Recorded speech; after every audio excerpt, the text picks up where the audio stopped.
Militer Indonesia, sebuah lembaga yang telah lama menjadi penjaga kedaulatan bangsa, kini berada di persimpangan era modernisasi dan tantangan global yang semakin kompleks. Dalam momentum peringatan Hari Ulang Tahun TNI ke-79, kita menyoroti peran penting Tentara Nasional Indonesia dalam menjaga keutuhan bangsa dan kontribusi besar mereka bagi sejarah dan masa depan Indonesia. Pengamat militer dan intelijen, Dr. John Palinggi, menekankan bahwa sejak berdirinya, TNI telah menjadi benteng pertahanan negara. TNI bukan sekadar institusi militer, mereka adalah tentara rakyat, seperti yang diamanatkan oleh Undang-Undang Nomor 34 Tahun 2004. Mereka berjuang menegakkan NKRI, tanpa menyerah menghadapi berbagai ancaman, baik dari dalam maupun luar negeri. Dr. John Palinggi, yang juga Ketua Harian Badan Interaksi Sosial Masyarakat, BISMA, ini menggarisbawahi bahwa TNI memiliki peran politik yang berbeda. Mereka bukan partai politik, tidak terlibat dalam bisnis, dan kesejahteraan mereka telah dijamin oleh negara. Meski penuh keterbatasan, prajurit TNI tetap mengabdi tanpa tuntutan demonstrasi, sebagai bukti komitmen mereka terhadap Sabta Marga. Di era yang semakin canggih, ancaman bukan lagi hanya dalam bentuk fisik. Perang cyber kini menjadi tantangan besar yang harus dihadapi TNI. Indonesia memerlukan kemandirian teknologi untuk melindungi rahasia negara. Sebab itu, Dr. John Palinggi sebagai Ketua Umum Asosiasi Rekanan Pengadaan Barang dan Distributor Indonesia, ARDIN, mendukung penuh rencana Presiden terpilih, Prabowo Subianto, untuk membentuk Matra baru, Matra Cyber, demi memperkuat kemampuan TNI dalam menghadapi perang digital. Sejak masa kepemimpinan Presiden Soeharto, TNI telah dikenal dekat dengan rakyat, tidak hanya bertugas di bidang pertahanan, tetapi juga aktif membangun desa, memperkuat ketahanan wilayah, dan mendukung pembangunan pangan. Dr. John Palinggi, yang pernah menjadi penatar tingkat nasional Manggala BP7 dan pengajar di Lemhanas ini menekankan bahwa peran ini harus terus diperkuat demi mencegah ketidakstabilan akibat kesenjangan ekonomi di daerah. Pada perayaan ulang tahun TNI ke-79 ini, tema yang diusung adalah TNI Modern bersama rakyat siap mengawal suksesi kepemimpinan nasional untuk Indonesia maju. Tema ini menegaskan kesiapan TNI untuk menjaga stabilitas bangsa, khususnya di masa transisi kepemimpinan. Terkait hal tersebut, Dr. John Palinggi, Ketua Umum Asosiasi Mediator Indonesia, AMINDO, ini menegaskan, siapapun yang mengganggu suksesi ini akan berhadapan dengan kekuatan bangsa yang besar. Sebagai penutup, Dr. John Palinggi yang mendapatkan undangan khusus dari Panglima TNI Jenderal TNI Agus Subianto untuk mengikuti perayaan ulang tahun ke-79 TNI di lapangan Monas ini menyampaikan pesan penting bahwa TNI adalah pelindung rakyat. Juga, TNI berkomitmen, bersama seluruh elemen masyarakat, untuk membangun masa depan yang lebih baik bagi Indonesia. TNI kuat, rakyat kuat, bersama, kita menjaga negeri. Berikut pemikiran kritis dan tajam serta mendalam dari Dr. John Palinggi ketika diwawancarai di ruangan kantornya yang tertata apik di dekat kawasan Bundaran Hotel Indonesia, Jakarta. Hari ulang tahun Tentara Nasional Indonesia, yang dulu juga disebutkan hari ulang tahun ABRI, adalah bagian-bagian di mana sejarah nasional meletakkan dasar-dasar bagaimana peran TNI di dalam berdirinya bangsa, kemudian dalam kemajuan-kemajuan yang dicapai di bangsa ini. Dan perjalanannya itu lama, melalui satu ujian-ujian yang sangat berat bagi TNI, tapi ternyata bisa dilalui berkat kepiawaian TNI mengatasi berbagai ancaman-ancaman itu sendiri.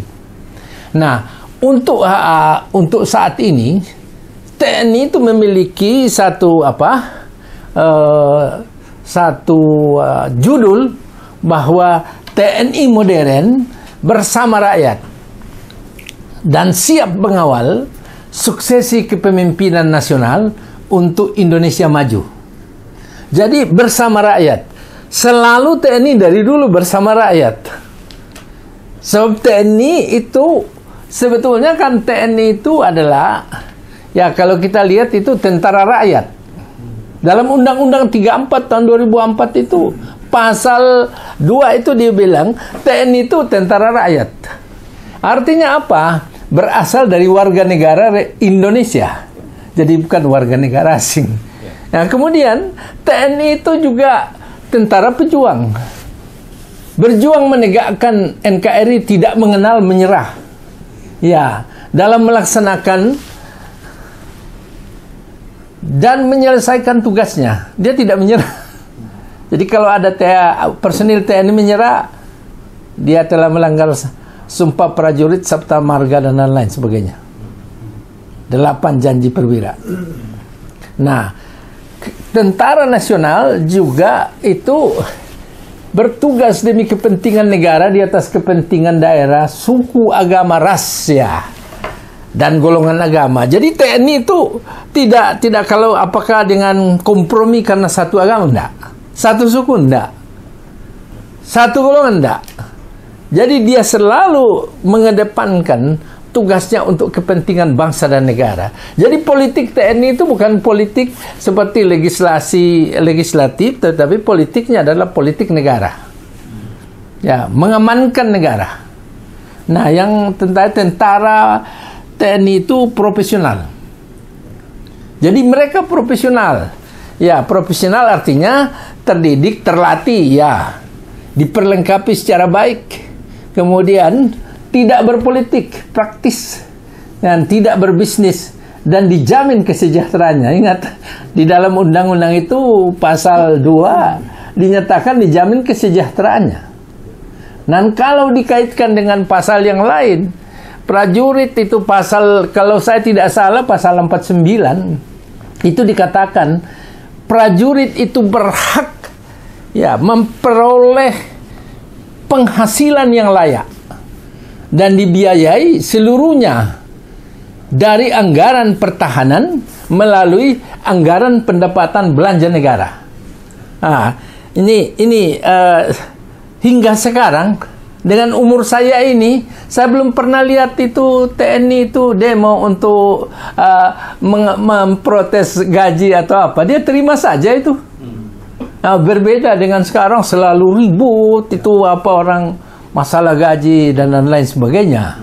Tapi TNI dalam kekurangan keterbatasannya tentang kelayakan kehidupan itu, dia tetap setia bagi negara. Saya katakan karena saya ikuti sejak dulu. Jadi saya berinteraksi dengan TNI sejak tahun 75. ABRI dulu. Ya. Jadi sejak Pak Faisal Tanjung saya sudah di sana. Ya, jadi saya ikuti secara seksama dan tidak cedera.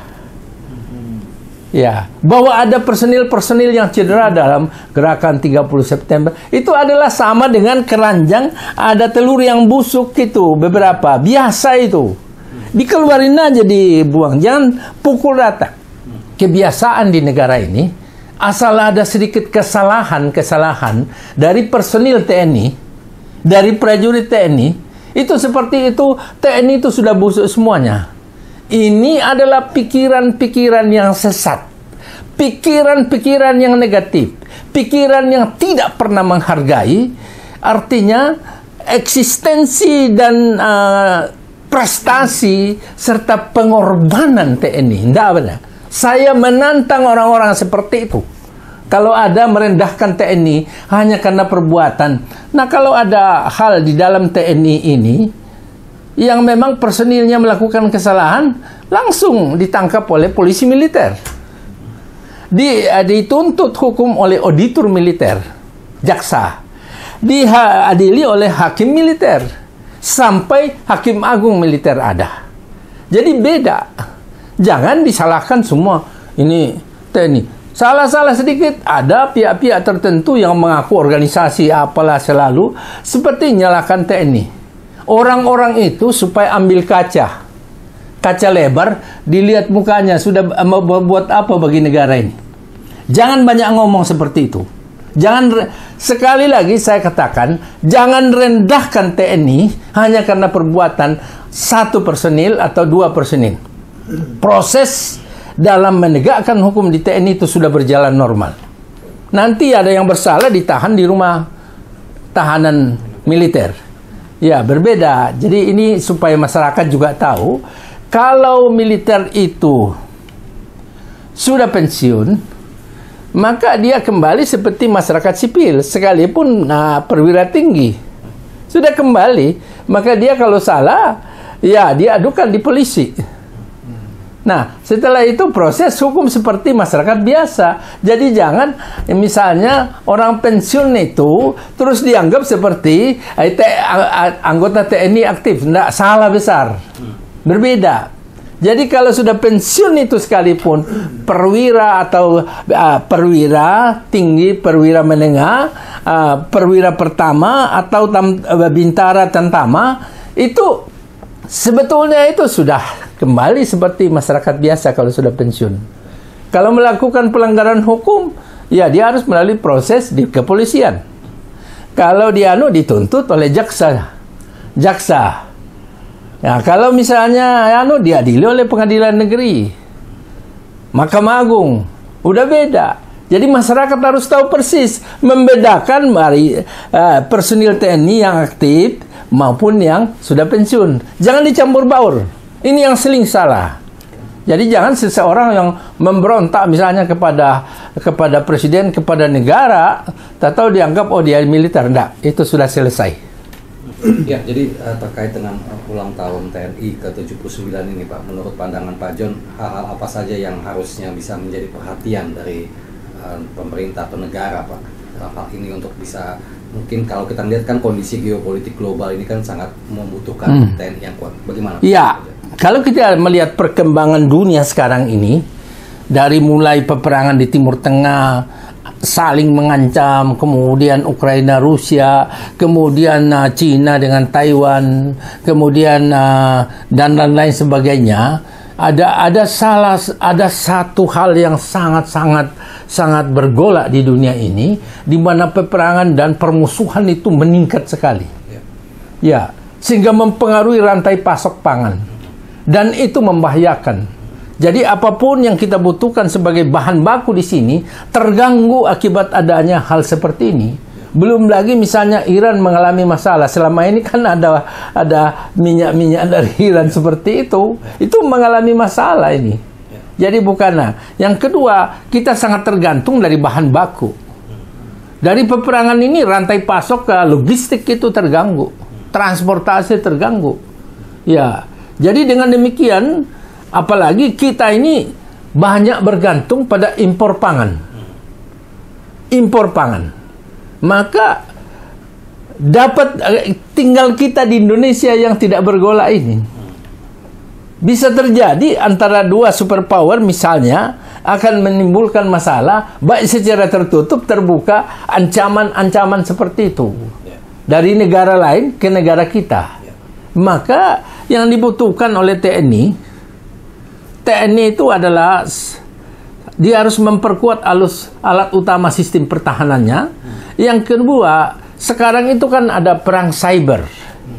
Jadi TNI harus membentuk seperti Pak Prabowo, Bapak Presiden terpilih, itu bahwa dia akan membentuk satu matra. Jadi ada 3 matra.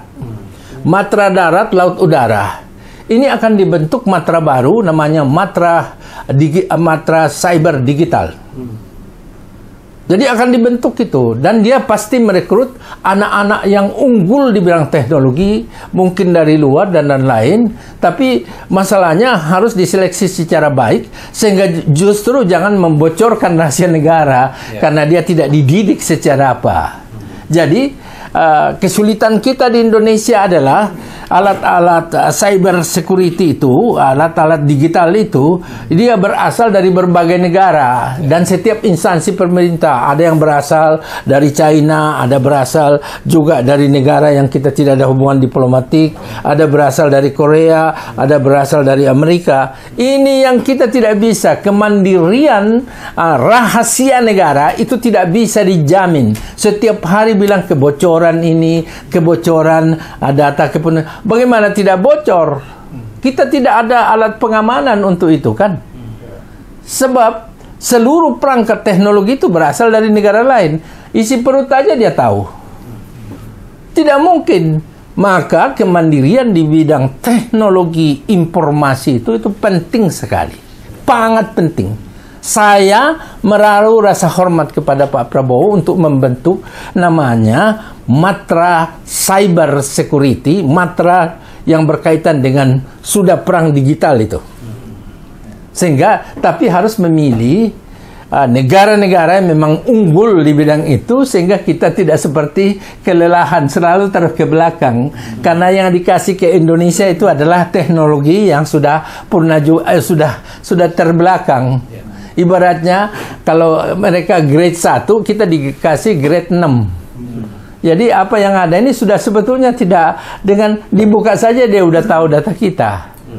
Maka saya yakin Pak Prabowo memahami ini karena beliau dididik dari latar belakang pendidikan luar negeri. Yang kedua juga sangat memahami wawasan strategi beliau itu. Saya tahu persis dia sangat unggul di bidang itu dan dia tahu cara menyelesaikan masalah. Jadi yang harus diperkuat itu cyber security. Yang kedua, di TNI itu dia harus diperbanyak untuk bersentuhan dengan rakyat, untuk berhubungan dengan rakyat, supaya kekuatan itu terbina secara dari pedesaan ke ibu kota. Jadi jangan di pedesaan rentan, ekonomi tidak jalan, kemiskinan merajalela, muncul namanya bantuan ini, bantuan itu, tapi tidak jalan.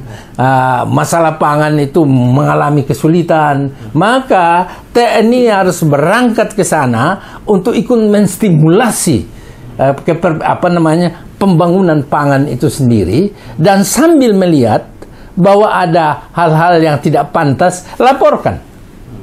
Dulu pada zaman Pak Harto, maaf ya ini Pak, maaf. Zaman Pak Harto itu yang namanya Babinsa, itu kakerlak aja liwat dia tahu kok. Jadi faktor deteksi itu sudah sangat dahsyat pada setiap sudut. Jadi belum terjadi dia udah tahu. Kita sekarang terjadi baru kita tindak, sudah rusak.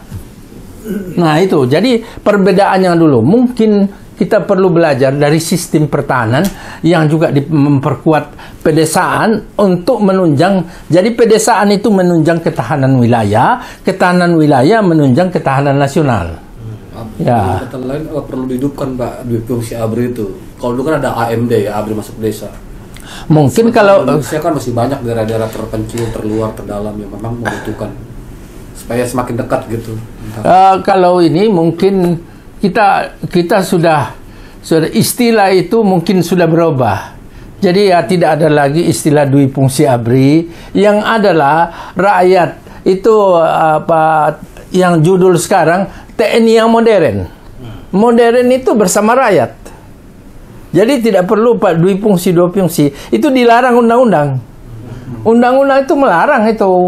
Misalnya ya, larangan yang terjadi itu kegiatan menjadi anggota partai politik. Ya, itu melarang itu. Ya, tidak boleh. Jadi ya, kegiatan bisnis juga dilarang. Ya, kegiatan ikut serta untuk dipilih dilarang. Itu. Berbisnis dilarang. Tetapi prajurit TNI yang masih aktif boleh untuk menduduki beberapa jabatan. Jadi ingat itu, yang masih aktif ada larangan, dilarang berpolitik, dilarang menduduki atau ikut dipilih, dilarang berbisnis. Tapi ada yang bisa dia duduki yang hingga sekarang itu tidak efektif dilaksanakan. Yaitu apa? Koordinator bidang keamanan, koordinator bidang politik dan keamanan, lembaga ketahanan nasional, intelijen negara, Badan Narkotik Nasional, boleh di sana itu.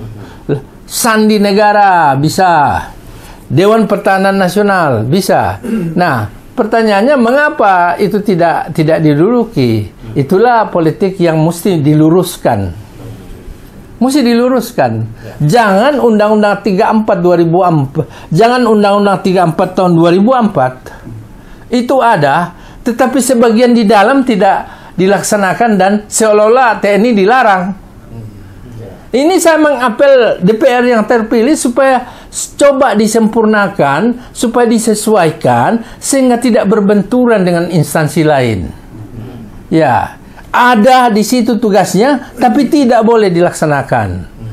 Nah, kalau dilaksanakan instansi lain, kita bersyukur karena lancar. Tetapi jangan ada di sini, dilaksanakan sini. Ini namanya mengadu domba alat negara. Jadi DPR itu jangan justru Undang-Undang 34 2004 tentang TNI tidak direformasi, dirubah sesuai kemajuan sekarang. Saya mohon kepada Bapak Presiden nanti, Bapak Prabowo, sudah mengapel kepada DPR supaya diperhatikan Undang-Undang 34 2004 itu supaya disempurnakan. Jangan banyak di sana tugasnya tapi dia tidak jalankan. Nah, ini artinya pelanggaran undang-undang itu jauh lebih berbahaya. Dan yang lakukan biasa-biasa aja teman DPR yang lalu itu. Saya sebagai warga negara sangat tidak setuju kalau ada undang-undang kok dilanggar tapi biasa-biasa saja. Ya, Undang-Undang 34 2004 saya tegaskan harus direvisi dan sesuaikan dengan kemajuan zaman, beri peran yang lebih kepada TNI agar kita tenang ini. Karena ancaman dari luar dan dalam negeri ini sudah semakin jadi ini. Belum lagi kita satu dengan yang lain salah paham terus. Ya, padahal kesalahpahaman ini sebetulnya tidak perlu terjadi. Mungkin beberapa orang ya tidak ada pengharapan lagi jadi salah paham terus. Terkait matra security cyber tadi, Pak. Apakah nantinya dengan adanya itu nanti BSSN dihapus atau apakah lebih bagus kalau BSSN-nya diperkuat? Saya tidak sampai ke sana. Yang jelas saya mendukung penuh program Pak Prabowo untuk terkait dengan juga Panglima TNI nanti akan membentuk namanya matra cyber. Jadi 4 matra, Angkatan Darat, Laut, Udara, dan Matra ini. Ini pasukan yang khusus, ini masalah perang cyber ini dia bisa atasi. Tapi masalahnya harus betul-betul terseleksi orang yang di situ. Jangan justru kita asik untuk untuk menangani cyber, atau kebocoran semakin banyak kan. Karena ini rahasia negara berada di TNI. Yang kedua, masalah teknologi itu dari mana? Cari teknologi yang unggul di dunia, sekalipun kita tidak ada hubungan diplomatik misalnya, ini misalnya saja, cari teknologi yang unggul lah. Jangan cari teknologi yang memang tiap hari bisa diretas di ini semua. Ya. Ya Pak. Ya. Pak Prabowo sebagai presiden terpilih ini berasal dari TNI, Pak ya.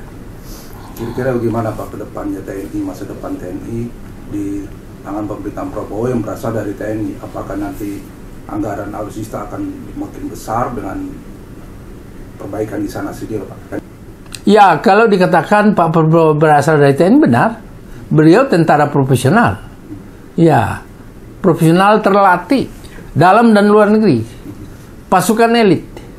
Lalu ditanya bagaimana, apakah anggaran itu disesuaikan dengan keputusan politik.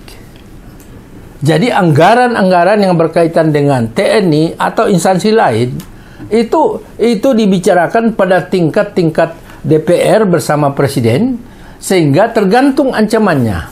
Ancaman yang kita hadapi itu ancaman apa? Karena ancaman itu, kalau di dalam Undang-Undang 34 tahun 2004 itu, ada ancaman, upaya ancaman dan kegiatan baik dari dalam dan luar negeri. Itu yang dinilai mengancam dan membahayakan kekuatan negara. Ya, keutuhan wilayah terancam. Dan keselamatan segenap bangsa. Itu ancaman. Ada juga ancaman militer. Nah, ancaman militer, ancaman yang dilakukan oleh militer suatu negara kepada negara yang lain. Jadi bisa aja kita diancam militer. Dikatakan, misalnya kita terlalu memihak suatu negara, kita diancam, baik tertutup maupun terbuka. Tapi biasanya perang itu bertingkat. Perang itu pertama perang psikologi. Jadi perang psikologi itu adalah melalui kalian, media-media kalian itu. Dia bilang bahwa si A sudah hancur babak belur padahal masih unggul. Nah, itu perang psikologi. Ya, wah dia sudah hancur, ada 200 anak buahnya sudah mati, padahal belum. Perang psikologi. Wah dia ini sebetulnya sudah telinganya sudah berlubang. Perang psikologi padahal enggak, utuh aja. Ya toh. Nah, kemudian yang kedua adalah itu berkaitan dengan perang dagang. Perdagangan, saling memblokir di World Trade Organization itu, kita bilang tidak boleh ini, tidak boleh, tidak. Perang dagang. Nah, yang ketiga itu perang mata uang.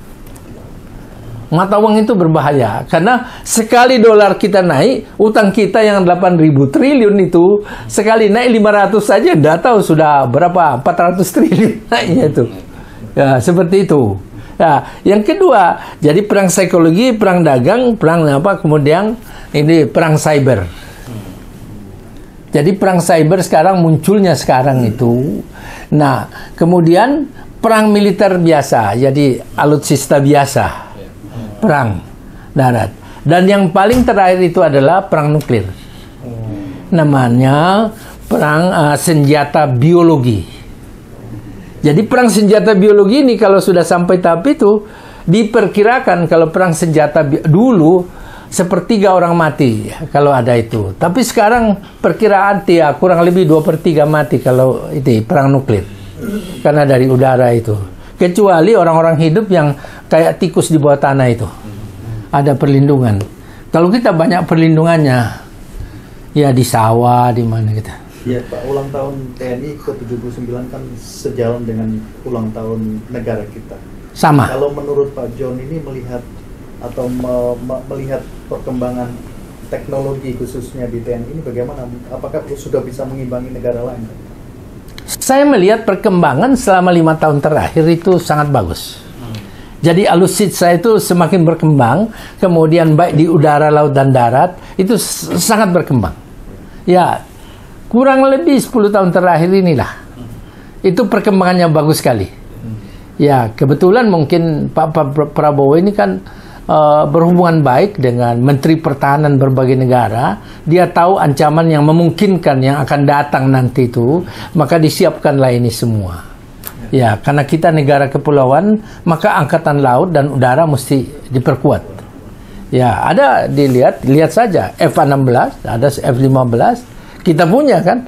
Itu luar biasa. Dulu di embargo tidak boleh dari Amerika sampai Kopassus itu dikebiri gitu loh, tidak boleh. Kenapa? Karena IMF datang Kamdensius begini, Pak Harto teken ya dibayarin, dipinjamin uang. Syarat-syaratnya antara lain militer tidak boleh terlalu ke depan dan kepolisian yang harus menjadi polisi sipil. Yang kedua itu harus tenaga kerja atau outsourcing, hanya kontrak 1 tahun. Yang ketiga, hasil-hasil, misalnya hasil dari minyak, hasil dari apa semua, itu selalu dinaikkan harga minyak, tol dinaikkan. Untuk apa? Untuk bayar utang itu. Jadi mengapa kita itu tidak tegak? Karena utang. Ya, nah imbasnya ke TNI yang lalu. Saya bersyukur kepada Tuhan sudah mulai ini selama Menteri Pertahanannya itu Pak Prabowo, ini barang pelan-pelan hilang. Artinya muka sudah tegak. Tidak lagi bicara, kau jangan begitu karena kau utang. Dulu begitu, sekarang tidak. Dan itu suatu kemajuan yang dicapai Menteri Pertahanan. Saya menaruh hormat itu. Bahwa harga diri bangsa itu berhasil dibangkitkan. Dan prajurit-prajurit elit kita, baik di Kopassus, baik di Denjaka maupun Kopasgat itu betul-betul terlatih sekarang melakukan latihan-latihan. Dulu sulit, mau dimasukkan aja di asrama itu. Itu akibat IMF itu. Nah, jadi harus dijaga ke depan supaya TNI ini bisa berfungsi baik. Jangan selalu dikaitkan dengan pinjaman. TNI itu harus tetap berfungsi untuk menjaga segenap tumpah darah dan rakyat NKRI berdasar Pancasila dan Undang-Undang Dasar. Jangan dikaitkan dengan politik. Ya. Kalau yang terakhir dari saya Pak terkait dengan kekuatan militer TNI. Tadi 3 matra ya, ditambah lagi dengan 1 matra yang baru nanti akan dibentuk. Kalau menurut Bapak ini apakah porsinya atau kekuatan militer personilnya ini sudah cukup Pak di tengah SDM-nya sekarang ini? Matra seluruh matra yang 3 matra sebelum kalau menurut saya ya Khususnya matra yang terakhir. Kalau ditanyakan apakah personilnya sudah cukup, ya disesuaikan dengan ancaman yang datang. Tidak bisa juga kita pegawai negeri ditambah terus, walaupun kerjanya tidak ada ditambah terus, terima terus, sekedar menampung. Ini kan salah. Menampung terus penerimaan sekian puluh ribu, sementara gedung di luar negeri itu, gedung-gedung pemerintahan itu paling tinggi itu adalah 7 tingkat, 14 paling tinggi. Kalau kita bisa 30 tingkat, nanti pegawai negeri, aparatur sipilnya masuk, itu jam 11 baca, jam 2 sudah hilang semua. Nah, jadi apa kalau ditanya personil cukup? Kalau di militer itu ada analisis strategis mengenai kebutuhan personil dan alutsista. Jadi analisis itu selalu didahului dengan intelijen untuk mengumpul data dikumpul, kemudian diolah sedemikian rupa, disesuaikan dengan ancaman yang datang dari dalam negeri dan luar negeri atau antar negara, maka intelijen memberikan pertimbangan kepada staf di bawah Panglima tentang usul-usul mengenai penambahan personil atau alutsista atau peralatan lain yang harus dilakukan. Maka pada tingkat pimpinan itu menjadi bahan untuk pengambilan keputusan pada tingkat Panglima TNI. Dan dari Panglima TNI itu mengusulkan kepada Menteri Pertahanan, Kementerian Pertahanan, karena di sana di samping mendukung peralatan dan juga administrasi daripada TNI untuk diolah, dan selanjutnya dari usulan ini disampaikan ke Presiden dan Presiden menyampaikan ke DPR. Nah, itu prosesnya. Jadi proses ini tidak segampang tetapi kadang-kadang kalau memang itu ada ancaman, misalnya ancaman dari negara lain yang datang, suatu negara. Misalnya ancaman itu bermacam, ancaman bersenjata misalnya. Itu harus diatasi oleh TNI. Dan ancaman lainnya gerakan bersenjata harus diatasi. Itu tugasnya TNI di undang-undang. Ya, ancaman lain itu ancaman dalam suatu negara untuk melawan pemerintahan. Itu harus diatasi oleh TNI. Jadi tergantung, kalau ditanya apakah cukup personil sekarang, saya tidak bisa menilai cukup atau tidak, karena di dalam TNI itu sudah lengkap dengan orang-orang yang memahami bagaimana mengatur. Karena yang di TNI itu kan apa yang ditentukan dulu sasarannya, baru logistiknya, baru personilnya, baru persenjataannya. Dari sebelum berangkat ini intelijen sudah bekerja, strategi yang diusulkan kepada asisten operasi Panglima misalnya bagaimana.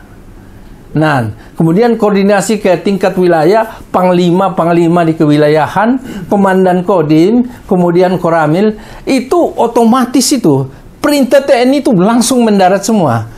Tidak ada semacam distorsi, tidak ada. Semua hormat sampai ke bawah. Itu hebatnya di TNI. Walaupun sampai sekarang gedung-gedung TNI di daerah itu kasihanlah ya. Mohonlah diperhatikan. Asrama-asrama yang tahun 45 itu masih ada. Kasihanlah. Masa perwira tinggal di asrama, rumah yang reot kayak gitu. Aduh, memalukan. Baik Pak John, satu pertanyaan terakhir dari saya Pak. Jadi kalau kita lihat kan sekarang posisi TNI itu kan ABRI itu kan berada di bawah Kementerian Pertahanan Pak. Itu menurut pemikiran atau analisisnya Pak John sebaiknya itu salah. TNI bukan di bawah Menteri Pertahanan. TNI di bawah Presiden. Langsung Pak ya. Langsung Presiden. Jadi langsung ke Presiden. Ya. Jadi dalam menggerakkan pasukan juga itu di bawah komando presiden. Dari sisi anggaran. Dari sistem anggaran melalui Kementerian Pertahanan dan pembinaan administrasi. Oke.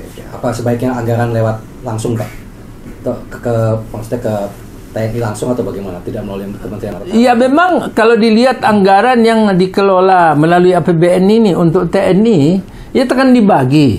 Ya. Kalau ada anggaran turun, itu Kementerian Pertahanan. Dibagi Mabes TNI, Betul. Matra Darat, Laut Udara. Ya nggak, ya kecil lah. Betul Pak. Ya dibanding instansi lain. Ya. Ya, contoh aja misalnya. Anggaran sekolah yang memang penting bagi negara itu 20%. Betul. Jadi kalau 3.000 APBN 600 triliun, tapi nggak tahu kemana semua itu. Sementara ke TNI hanya 100 triliun lebih. Ya, seperti itulah. Ya. Jadi TNI akan bergerak menambah personil, alutsista atau lainnya dan mereview kembali strategi berdasarkan ancaman yang diperkirakan, yang ancaman, tantangan, hambatan, gangguan yang akan datang, itu otomatis di dalam itu sudah ada ini. Cuma kekurangan saya kira di TNI itu harus punya konsultan untuk bisa merencanakan berbagai kegiatan dengan penganggaran yang layak. Ya, itu yang mungkin dibutuhkan. Ya, itu yang dibutuhkan. Kalau yang lain ini sudah berlangsung. Ya. Pak, kalau di usia yang sekarang ini, menurut Bapak bagaimana kesejahteraan TNI prajurit kita, Pak? Kalau menurut saya, mungkin salah satu contoh aja. Bapak Jenderal Agus Subianto, Panglima TNI, pernah mengusulkan supaya uang lauk pauk 80.000 itu ditingkatkan. Karena di instansi lain 300.000 uang lauk pauknya. Itu belum dibahas di DPR sampai sekarang. Jadi saya mintalah, jangan begini memperlakukan TNI. Ya, jangan begini memperlakukan TNI. Saya tegaskan bahwa tidak ada negara ini tanpa adanya TNI. Tidak ada. Dan negara bisa hilang kalau TNI diperlakukan begitu. Jadi perhatikanlah TNI. Nggak tahulah, tidak ada kesadaran dari orang-orang bahwa adanya Taman Makam Pahlawan itu karena gugurnya sejumlah TNI. Itu aja. Adakah dipikirkan coba gugur begitu keluarganya? Nah, di TNI itu sudah ada. Ada bantuan kepada veteran, bantuan kepada ini. Sayangnya, ya saya berulang-ulang itu, sayangnya Taman Makam Pahlawan diisi oleh sipil yang gugur di meja yang makan uang negara. Ya, itu. Jadi menghina sebetulnya. Makam pahlawan kok diisi orang yang bukan gugur di medan tempur. Yang benar aja. Selalu, tapi TNI itu selalu sabar. Ya, personilnya ya. Terkait dengan ini Pak, tadi pagi ya, atau sampai siang tadi saya nonton TV itu ternyata di masing-masing provinsi bikin pameran alutsista yang diadakan oleh Pangdam kodam setempat. Nah, yang menarik di situ adalah adanya pameran UMKM Pak. Artinya sepertinya TNI juga memperhatikan ya masyarakat yang mungkin ya beli sembako aja susah gitu kan, sehingga dia harus jual sembako juga melalui UMKM itu. Menurut Bapak apa yang ingin disampaikan? Ya, kalau di daerah ada pameran alutsista, itu untuk menyatakan inilah alat utama sistem pertahanan kami yang diberikan negara. Itu kebanggaan namanya. Kalau ada upaya TNI di daerah, personil TNI ataupun kesatuan di TNI yang melakukan membagi sesuatu secara kepada kegiatan usaha kecil seperti itu kan namanya perhatian terhadap rakyat. Itulah sebabnya judul perayaan ulang tahun 79 TNI itu TNI modern bersama rakyat, siap mengawal suksesi kepemimpinan nasional untuk Indonesia. Artinya apa? Memberi warning kepada semua orang yang ingin mengganggu suksesi kepemimpinan ini, diberikan warning, diberikan peringatan, jangan coba-coba. Karena ini masalah bangsa dan negara. Bukan masalah pribadi, suku, agama, etnis, golongan, bukan partai. Ini masalah bangsa. Jadi adanya itu adalah ajakan TNI, mari kita bersatu membangun negara ini bersama rakyat. Itu sebetulnya intinya yang mau dinyatakan oleh TNI melalui perayaan di Monas. Ya kebetulan aja saya diundang ini kan. Saya diundang. Ya, jadi alhamdulillah, puji syukur, ya saya berterima kasih saya diundang ini. Dengan adanya matra cyber tadi, berarti undang-undang ini harus dirubah ya Pak ya? Mau atau tidak mau, pasti itu harus itulah sebabnya revisi undang-undang sangat mendesak. Karena ada penyesuaian-penyesuaian. Ada tugas TNI di sana tapi dilarang dijalankan gitu lah. Itu tidak baik. Kalau memang tidak dijalankan, berikan tugas pokok lainnya seperti yang sudah tercantum, menghadapi ancaman dari dalam dan luar negeri. Itu adalah dan TNI itu harus latihan terus. Maka anggaran latihan itu supaya ditingkatkan. Ya, anggaran latihan karena ancaman strategis itu sewaktu-waktu ada. Baik dari selatan, dari utara, dari barat. Jadi DPR periode yang baru ini harus memberikan perhatian lebih terkait dengan TNI ini begitu. Tentu bahwa itu disesuaikan anggaran dan kemampuan negara. Sebab selama ini kan kita lebih banyak hidup dari pinjaman kan. Ya, kemampuan untuk menyediakan dana anggaran itu kan terbatas. Maka saya yakin Pak Prabowo juga memahami ini dan menaruh orang-orang yang memang memiliki visi misi dan konsep untuk mencapai menggenapkan selalu defisit seperti itu. Ya, jadi anggaran pendapatan belanja negara bukan hanya memikirkan TNI, banyak hal dipikirkan, tapi karena ancaman yang kita hadapi begitu nampak akan segera datang. Kalau kita tidak siap, kita sendiri yang akan barangkali rontok, pecah belah ini. Maka sejak awal Pak Menteri Pertahanan, Pak Prabowo sudah mikir seperti itu. Ya, kita bersyukur alhamdulillah beliau terpilih jadi presiden, sehingga hal ini bisa saya kira dipertimbangkan dan tentu bersama dengan DPR memutuskan hal-hal yang bermanfaat, berdaya guna dan bisa menghadapi ancaman yang membuat negara tenang. Jadi saya dengan ulang tahun 79 ini dari lubuk hati saya terdalam, saya ingin sampaikan kepada Bapak Menteri Pertahanan dan juga Panglima TNI yang telah menjalankan tugas yang sangat mulia ini secara profesional dan secara bertahap.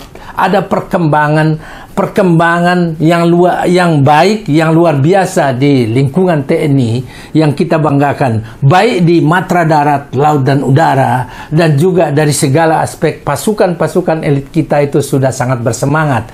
Terima kasih atas langkah-langkah yang ditempuh sampai sudah membangkitkan semangat TNI kembali menjadi TNI yang profesional, berasal dari rakyat, dan juga untuk menghadapi ancaman, tantangan, hambatan, dan gangguan yang mungkin akan terjadi pada masa mendatang. Kepada Pak Prabowo yang akan meninggalkan Menteri Pertahanan, selamat.